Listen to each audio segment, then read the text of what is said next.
And as with anything, you get better at using RHINO Cart and conquering different obstacles the more you use it. Here are some tips to help you become a RHINO Cart pro.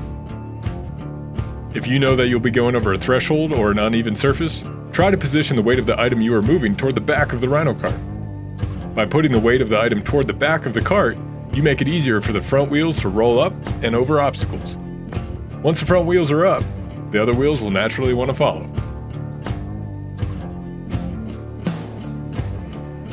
RHINO Cart can extend to 46 inches to accommodate large items. Simply twist the pole lock on each of the telescoping poles, extend to the desired length, and retighten.